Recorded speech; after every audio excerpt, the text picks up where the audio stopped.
আসসালামু আলাইকুম। Business and marketing ব্যুরোর পক্ষ থেকে আপনাদেরকে শুভেচ্ছা এবং অভিবাদন জানাচ্ছি। আমি Mohammad Habib Tabib, assistant professor, department of marketing.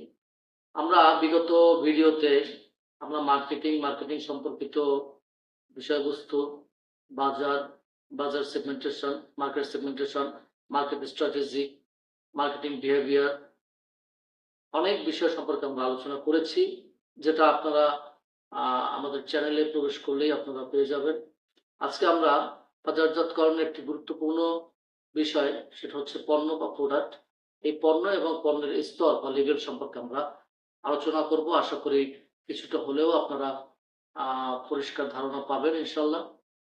পণ্য বলতে বোঝায় যা মানুষের অভাব পূরণ করতে সক্ষম, তাকেই পণ্য বলা হয়।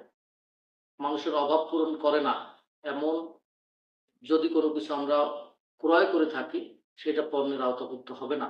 যেমন পণ্যের মধ্যে আছে বই, ঔষধ, গাড়ি, ডাক্তারের পরামর্শ, উকিলের পরামর্শ, হোটেল সেবা, বাস, বিমান, বিভিন্ন ধরনের পণ্য আছে।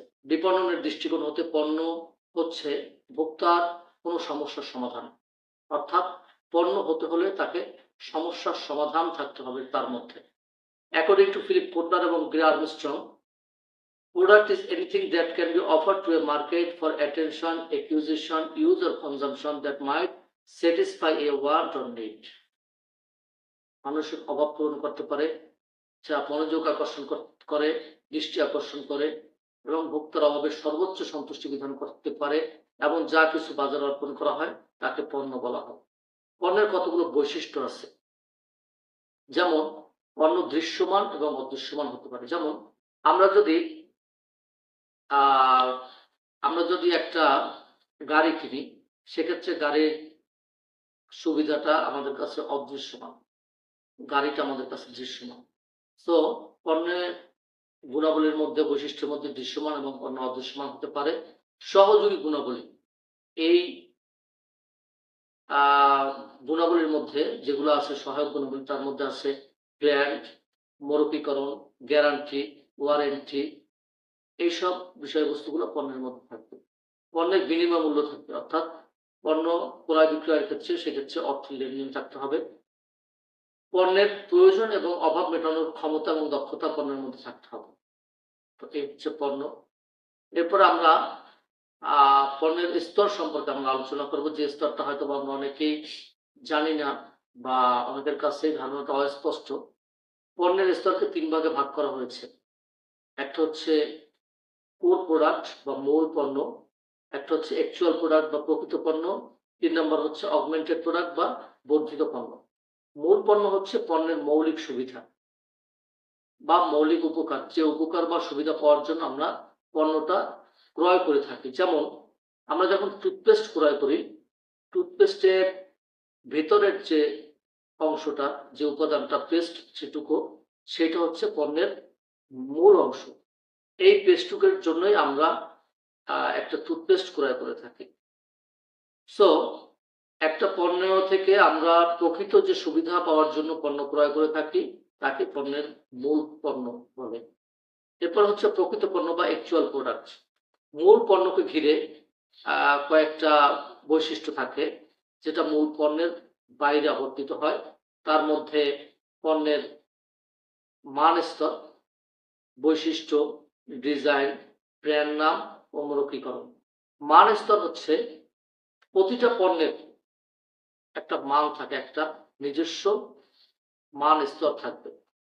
তো আপনার পণ্যটি যদি বাজারজাতকরণ করতে হয় আঞ্চলিক বা আন্তর্জাতিক বাজারে, সেক্ষেত্রে ডেফিনেটলি তাকে মান স্তর থাকতে হবে, তার নিজস্ব বৈশিষ্ট্য থাকতে হবে, আলাদা ডিজাইন থাকতে হবে, যে ডিজাইন অন্য কোনো ডিজাইনের সাথে সাংঘর্ষিক হবে না বা কপি হবে না। ব্র্যান্ড নাম থাকতে হবে, ট্যাগ থাকতে হবে, যেগুলো অন্য কোনো কোম্পানির সাথে সমজাতীয় হবে না। মৌলিকীকরণ করতে হবে, যদি পণ্যের মৌলিকীকরণের ব্যবস্থাপনা করতে হয় তাহলে মৌলিকীকরণ করতে হবে।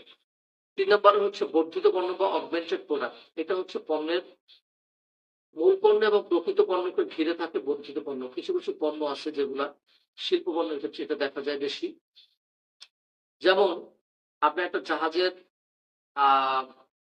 ইঞ্জিন ক্রয় করলেন, সেক্ষেত্রে সেই জাহাজের ইঞ্জিনটাকে তারা আপনাকে কিস্তিতে দেওয়ার সুবিধা থাকতে পারে, গ্যারান্টি ওয়ারেন্টির ব্যাপার থাকতে পারে যন্ত্রাংশের উপরে, সরবরাহ আপনি যেখানে আপনার জাহাজটি আছে সেখানে এসে তারা সরবরাহ করে দিয়ে যেতে পারে, সংস্থাপন আপনি যেখানে স্থাপন করবেন যে জাহাজে সেখানে স্থাপন করা যেতে পারে। একই জিনিস যদি লিফটের ক্ষেত্রে বলি যে লিফটের ক্ষেত্রেও গ্যারান্টি, ওয়ারেন্টি, কিস্তির সুবিধা, সরবরাহ এবং সংস্থাপনের ব্যাপারটা থাকে। আমরা একটা পণ্য যখন ক্রয় করে থাকি, যেমন বাড়ির জন্য একটা রেফ্রিজারেটর কিনলাম বা একটা এয়ার কন্ডিশন কিনলাম, সেক্ষেত্রে আমাদেরকে দোকানদার বা কোম্পানি বিভিন্ন ধরনের অফার আমাদেরকে দিয়ে থাকে, বিভিন্ন গ্যারান্টি দিয়ে থাকে, ওয়ারেন্টি দিয়ে থাকে।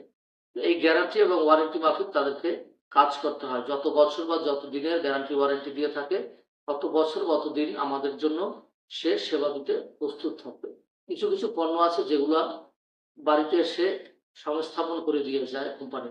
যেমন লিফট, আপনার অফিস বা বাসার জন্য লিফট কোম্পানি এসে সংস্থাপন করে দিয়ে যাবে। অতএব আমরা এই ৩ টা বিষয় আলোচনার মাধ্যমে যে একটি পণ্যের ৩ টে স্তর থাকে। একটা হচ্ছে মূল পণ্য বা কোর প্রোডাক্ট, ২ নম্বর হচ্ছে অ্যাকচুয়াল বা প্রকৃত পণ্য, ৩ নম্বর হচ্ছে অগমেন্টেড প্রোডাক্ট বা বর্ধিত পণ্য। আশা করি এই আলোচনার মাধ্যমে আপনারা কিছুটা হলেও পণ্য এবং পণ্যের স্তর সম্পর্কে স্পষ্ট একটা ধারণা পেয়েছেন। স্টুডেন্ট যারা আছো এবং স্টুডেন্টের বাইরে যারা দেখছেন, তারাও হয়তোবা আপনারা কিছুটা হলেও পরিষ্কার একটা ধারণা পেয়েছেন। আমাদের মার্কেটিং এবং বিজনেস সম্পর্কিত যেকোনো তথ্য পেতে, যেকোনো ভিডিও পেতে আমাদের চ্যানেলের পাশে থাকবেন। সকলে ভালো থাকবেন। আসসালামু আলাইকুম।